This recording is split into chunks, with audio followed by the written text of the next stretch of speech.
Regresemos. Regresemos al comienzo. Hi, hello, and how's it going? It is her to she, it is me, it is I, Millenia Decade. And this is Alix with an I, and this is Café. Con glitter.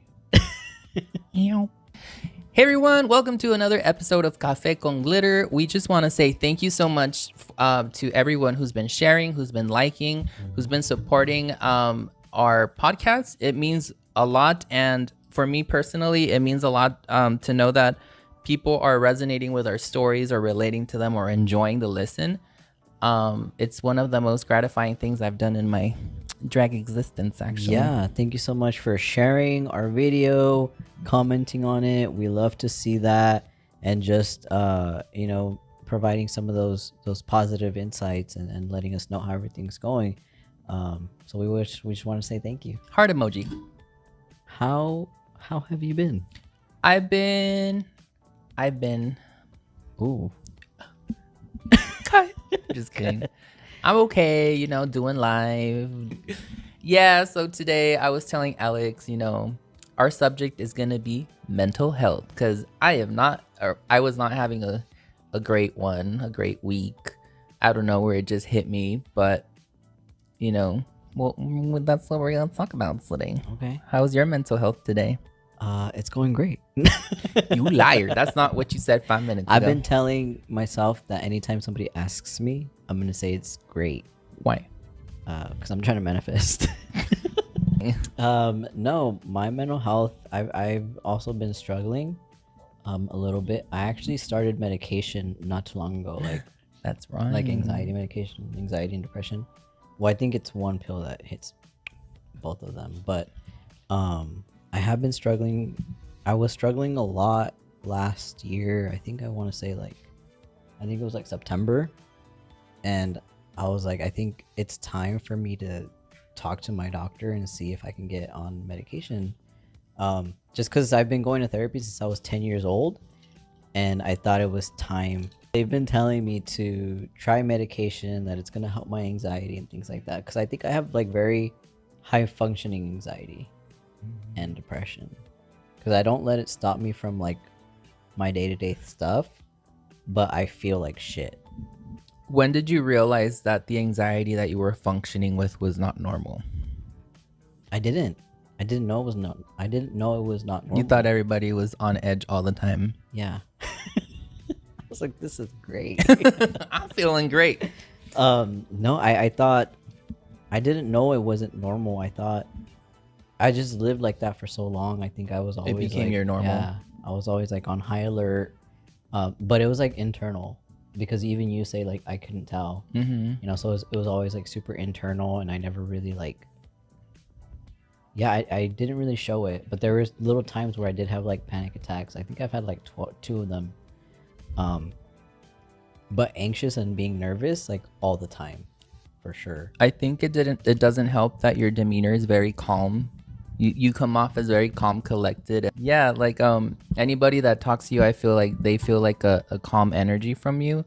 And it's only because I know you for so long that I've been able to see you in certain scenarios, like when you ran a healing circle on the spot. Oh my god. And everybody loved it, and everybody was so relaxed and enlightened, and you were like, I was so fucking nervous doing that. I was like, what? I had never done that in my whole life, like never. And they're like, hey, you got to do a healing circle because blah blah blah blah blah. Like it was like last minute. I wasn't scheduled to do it, and I was like, I saw you like literally writing like your notes and what you were gonna say, and you were like, everybody have your eyes closed. And then I kept one eye open, and I would look at you looking at your notes, take a deep breath. I was like, how to do healing circle on Google. No, but I think like nobody would ever suspect that you have like anxiety, that you're anxious, because you just come off as really calm. I had people crying in that healing circle. You did? Yeah. You were about to cry because I was about to cry because I didn't know what I was doing. No, so yeah, I think I have high functioning anxiety. And I think it was time for me to talk to my doctor about it, because for so long, therapists, doctors were like, hey, you need to try it. And I was like, no, I hate pills. I didn't want to feel like I wasn't myself. But yeah, so I started it like, and honestly, they'd say like it takes 3 months to kick in or 6 weeks. I don't know what, but honestly, like the first week I felt the difference. Mm-hmm. I was like, dude, I'm not as nervous anymore. And when I feel nervous, even the feeling physically is different than before. Like I would make myself just sick to my stomach right before I had to do something. And I have really bad like travel anxiety, so I'm still working on that. It hasn't gone away. But I've been working on my mental health for such a long time, and I was like, okay, it's time to try to get a little bit of help, because Mm-hmm. it can be like it's literally just like a chemical imbalance, right? Sometimes we're wired that way, and we don't have a choice, and a lot of it is because of childhood trauma or things that you went through as kids. Then I ask you, like, what do you think? Do you think there was a source, an exterior thing that caused this anxiety inside of you? Like in my case, for example, I feel that me being on edge, me being nervous, all of this, like social anxiety, it, I think a big factor in it was how scared I was as a kid, because I was gay and I was closeted. Wait, you're gay? Yeah, a little bit. I feel like I make that joke all the time. But yeah, you're closeted. Yeah, and I think to a kid that adds a lot of pressure, knowing that you're not accepted, that you need to hide. And I think a huge part of my anxiety developed because of that. So have you ever thought about if there was anything that made you develop it in that sense? Or is it something that you were just like, I guess I'll just take the medication out of nowhere? No, I think a lot of things in my childhood caused that.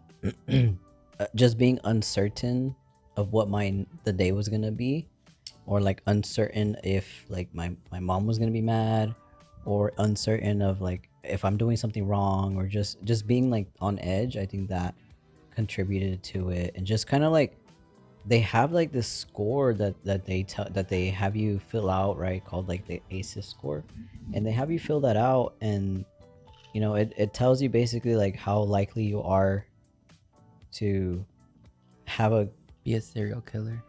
no, how likely you are to have be good as an adult, like regarding your childhood experiences or something like that. And I remember we were all doing it one day, and I was like, yep, and it's 10 questions, right? 10 being like the worst that you've had as a kid. You're likely to end up in jail or on drugs or something. And everybody was sharing, and they're like, oh, I got a 5, oh, I got a 4, oh, I got a 6. And then I was looking at my paper, and they're like, Alex, do you want to share? And I was like, fuck, I'm a 10. Like damn, like, and to me that feel like all those check marks felt normal, right? Because in my culture too, there's a lot of like abuse as it is, emotionally, physically, and all that stuff. So it just felt normal. So I think all that probably did contribute to it. And just too, I had like a lot of not a lot of health problems, but I think it was because of my anxiety. Like I had a lot of like stomach issues, and to this day, like I still have kind of a sensitive stomach. But I think a lot of it too was because I was anxious as a kid, because my mom would tell me that I would go home all the time because I had a stomach ache. Yeah, and mental health, like some things are hereditary too, right? And if your parent is not well in their mental health, like, and how are they gonna take care of you as a kid? And how are you gonna come out? Like you might come out with some issues. Mm-hmm. But I'm not a therapist, so I don't know. So how do you feel now? What do you feel the medication did for you? Like, what's the difference that you see? I guess my question would be for you. What's the difference that you see? Oh, okay. For a while, you didn't want to take medication. You were like, what was it? You felt nervous about it, and then eventually you just went for it. And I was watching.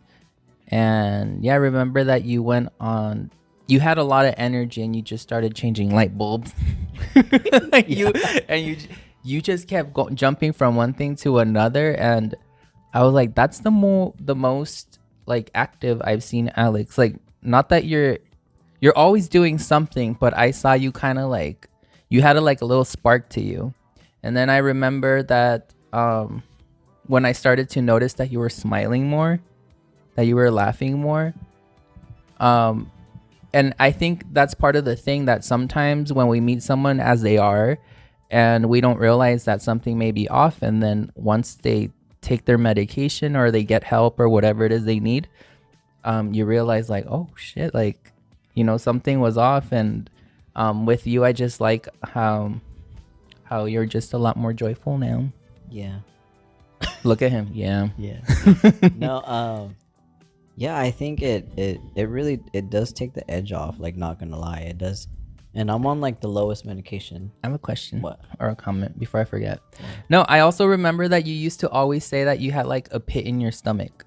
You were always nervous, like very nervous, on edge. And I remember that when you were like, yeah, I don't feel that pit in my stomach like that anymore. And I was like, who would have thunk? Yeah, who would have thought medication helped? But I think a lot of people, there's still a lot of stigma behind medication. It's not till recently that people are a lot more open about like mental health and medication and all that. Because before, I remember like back in the 90s, I'm from 91, you're from 91.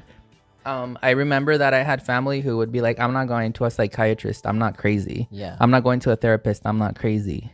And there was this like thing to it, like only crazy people have to seek that, you know. I also feel like people are saying, oh, that didn't exist back in my day, or oh, people are too sensitive now. And I feel like, one, yeah, and the internet didn't exist back then either, Catherine, but here we are, you know. And people saying that it didn't exist back then, like the landscape of the world has changed so much in just the last 5-10 years. Like, it's not what it was in the 70s and the 80s. Like, even, believe it or not, I feel that social media adds pressure to just existing. People feel the pressure to post things, to look good. If somebody else is getting more views, more likes or something, they're comparing themselves to Instagram models or influencers. There's the stress of, I need to buy this or I need to buy that, or I don't have money for this. Like, there's so many stressors right now that didn't exist back then either. So it's normal that there's people who are anxious now. Yeah, can we talk about the price of cheese? Goddamn cheese. I'm about to get a goat so we can make our own. Does the cheese come out of the goat? No, the cheese comes out of the milk of the goat. I don't cook. Yeah, so it's mental health. There's still like a lot of stigma behind it, and then on top of that, mental health in the queer community. Right, we're talking about, it starts very young, and a lot of it too is like you said, online influences. So a lot of it too is you know, the online community bullying each other, getting bullied in school for being queer. It still happens to this day. Like, yes, like there are some things that are better now, but it still happens. Like, it still happens. I mean, if you want to share, like, even some of your siblings have dealt with that, right? Oh, yeah. Yeah. It's because, as you may know, we live, currently our studio is in Armona, which is how many minutes away from Hanford? Like 7. And Hanford's how many minutes away from Fresno? Like 45. I mean, if you don't know where Fresno is, It's 4 hours away from LA. We've talked about it in previous episodes that this area is very conservative, very, you know, the schools around here, like the ones that my siblings go to, you have these kids pulling up to the school with like Confederate flags on their Jeep. They're like, they tore down the BLM posters at the high school that my siblings went to. So that kind of tells you a little bit of the social climate around here, and kids that have to grow up with. I remember that my brother at one point cried in high school because the kids were talking about dirty Mexicans and like illegal people. And of course he knows that our family, you know, we have a Mexican side of the family, and a lot of issues that happened. And my little sister, she got bullied for being different. Like, No, it's not very friendly when it comes to anything being different or anything being out of the normal. one thing I will say though is that there are a lot of, I think that there's a lot of kids that are a lot more well equipped now because of social media too. I think it's a double-edged sword. You have the bullying too, but on the other hand, there's a lot of information that they wouldn't get from their family or from the schools, or that they share with each other. That's why I feel like there's a lot of youth that are very much more educated than a lot of adults. Like we've gone and we've talked to several adults that are literally at the beginning stages of learning what LGBT inclusivity is, when a lot of kids, it's common sense to them now. Yeah, it's common. And then I think there's an online community that supports each other a lot too. So there may be times where people have some social anxiety and they make friends online. That's where they make friends. So yeah, there's just a lot going on in regards to mental health. And I shared a little bit about my journey, about going to therapy and getting medication and seeing my doctor and saying, hey man, like I think something's wrong, I need a little bit of help. What's your experience in regards to mental health? So I think same thing happened with me, where I was functioning. I think I always knew something was off, but I always just thought it was because I was gay. Like I blamed everything on being blames gay. everything on being gay. When it shifted and changed for me, it was like 2 years ago actually. So right around the time that I met you, I was starting my journey. And I remember that's why I approached you, and I was like, hey, because you told me that you were anxious, and then I started to realize like how deep it was running with you, and I decided to share, hey, I just started my medication and it's doing this for me. But it was around 2 years ago that I had an amazing manager. His name is Tucker. It was through Tucker that I was able to have these conversations, and that I started to realize, hey, what I'm feeling. I think what happened was that I moved into a workplace where I could be myself, and I didn't have to hide any longer. And then I started to realize these things. Since I wasn't busy trying to hide anymore, I could pay attention to myself basically. And I realized that there was a lot of anxiety, like to a really bad extent, where even driving, I didn't realize how nervous I was when driving till I took my medication. And I realized I was at a red light, and I was like, I am not worrying about a car slamming into me right now, or somebody like yelling a slur from like, because those things would go through my mind, like somebody's gonna hate crime me, someone's gonna yell a slur, someone's gonna pull up next to me. Like that was like how I always felt on edge when I was out there in the what the dude in the Jeep, get him. The gay in the Jeep. But that's how I felt.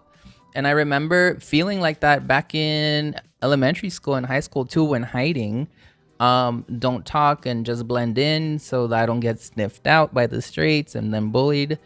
And then once I took care of the anxiety, I realized like, okay, there's these other things that are still affecting me. The layers. Yeah, just when you think that you got something solved, you're like, oh, but wait, there's more. And that's when I realized ADHD, and it explained a lot. Because I remember that I would be a little moody sometimes. My mom would be like, why is it that like you flip a switch and you go from being okay to just like irritable? And what it was that I didn't know. I would get so frustrated because I couldn't control my thoughts. I couldn't figure myself out, and my anxiety was stemming from that too. Besides all the other things. Besides the Jeep stuff.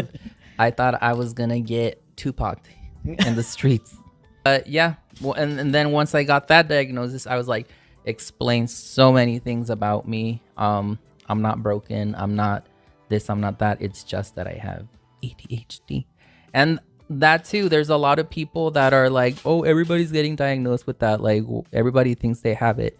And it's like, why would someone purposefully lie about a condition that like hinders you, and doesn't allow you to perform at the level that other, like, it's not fun. It's not cute to just say you have it, because like I don't think people would just do that, you know. It's very frustrating thing to try to live with or whatever, but it ties into the whole mental health. Like, you need to take the time to kind of reflect and see where you're at and what you need, and listen to your body. And you know, because there's a lot of people that are just on autopilot, and I think that's, you look like you got something snarky to say. What? I was just gonna ask you, because we are talking about mental health. Yeah. So, do you have any experience like actually talking to a therapist?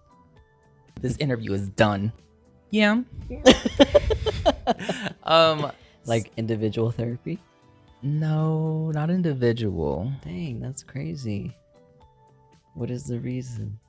What was the reason? I'm being real vulnerable right now. I just felt that, like I said, this was 2 years ago that I started to discover all these things. Yeah. And just when I thought I had it figured out, you discover another layer and another layer. And I think I just felt like, you know what, I just need to take a breather, hold up, pause, like before I get they find like I'm living with no ribs or something. Like, can I just take a breather? But that's part of being human. And I think back in the day, since there was no conversations of this, people were just living through life, like chugging through, pushing through. Just, I can't imagine. I've known people who are like, nobody's gonna know me better than I know myself. Nobody can help me, because you have to do the work yourself. But I like to think of therapy as someone helping you organize and categorize, you know, your thoughts, what you're feeling, making sense out of it. And I've said it several times where it's like, it's difficult to navigate a storm that's going on in your head, but then you see someone else going through it and you're like, yeah, duh, this is the answer, you know, because it's harder when your own feelings and thoughts are in the middle of it. Yeah. And we've had a lot of conversations where I think both of us were going through something and we didn't see it until the other one was like trying to explain it. Dude, and you know, I was thinking about that too. Like, imagine we didn't meet and we didn't like help each other. We'd be struggling through everything we've been through together on our own. Yeah, we've been through a couple things together, yeah. In regards to like personal stuff and family matters and just our mental health in general, physical health. Yeah, I just feel like you became like a pillar in my life of support, but you need moral support from a loved one, from a friend, from somebody who does take the time to understand you and hear you out. Or sometimes you may feel like you're stuck in the middle of a tornado and a storm and you just can't do it anymore, and it takes an outsider to be like, hey, like it's okay, like here's the path, or here, or you just sometimes even just talking about it can be like, you know what, I'm okay. Yeah, the main way that I like to cope with things, I think, is talking about it. I think talking about it, saying it out loud, I think that's the way that I am able to express everything. And then I think for you, I think you said it's writing it down, right? Yeah, so if I'm feeling overwhelmed, if I'm going through something, or I can't find the solution to a problem, I literally write it down. I like, or if I feel overwhelmed by different things, I write them down. If it's a task list to do something, I number them, and every time I'm done with something, I'll like mark it off. Or if it's just different problems in life that I'm having, I write it all down, and it really does something to there's something about taking it out of your head and putting it on paper and you being able to see it in front of you, at least for me. And I'm able to kind of be like, okay, so this is what I got to deal with. Yeah, and for me, it's talking about it. It's like sending you a voice note or just a video of me just like just talking and just being like, this happened and this happened and this is how I'm feeling and I don't know what, and am I crazy? Because a lot of the times when we're going through it, sometimes we get so wrapped up in our head, and we're the only voice that we're listening to, and it's like, I'm gonna make myself fucking crazy. And as it is, like by default, we aren't the nicest people to ourselves. No. So if it's that voice giving you the advice in your head. Sometimes it really does make it more torturous to like just keep it inside than to let it out and talk it out with somebody. But another thing that I started doing too, when I started getting on meds and everything, was working out. So I started going to the gym. And then That's another thing that yeah. I always heard it. I always heard it like that you need to take care of your body and that you need to watch what you eat and this and that. And I was like, yeah, sure, whatever, Jan. But when I started to change up my diet because of what you said, you know, that you started to, I don't know, I feel that a lot of people were just raised to be like good food, bad food. And most of the time we're just gonna eat the bad food because it tastes good. But by observing you and by learning from you, I've been able to see that like eating by proportions or knowing how much of what, and it really does affect your mood and energy, because I was telling you that I feel less lethargic, and I used to run on Red Bulls all the time, and now I haven't had one in like, well, today I had one. But because it was there and it was scrumptious. Yeah, and before that you haven't had one. I think I didn't feel the need for it. It's been weeks. I think since and I would always crack one open when I felt like my battery is starting to like go down during like the last 4 hours of the workday. Yeah. And now I'm like good. So yeah, and then so exercising and eating can really affect your mental health too, apparently. But yeah, we talked a little bit about mental health, going to therapy, medication, how you know, it's okay to need help and to get a little bit of extra support and not feel like you have to do it alone. So how diet and exercise can affect mental health. You hear it all the time. Michelle Obama said it in the commercial once, but I didn't believe her. I don't remember that. She said, eat your fruits and vegetables. So if anybody's going through it, just know you're not alone. And I think most people in this world are going through it, but we don't know it. Yeah, and feel free to share your story with us in our comments. We love to read those. We love to see that. Millenia's always in the comment section. Yes, I love comments. Let us know how you treat yourself, how you help yourself out when you're having a bad mental health day. Or if you want to share any advice with any of our other viewers, please feel free to do so. But yeah, thank you so much for watching. Who we watching? Thank you so much for watching. Like our video, share it.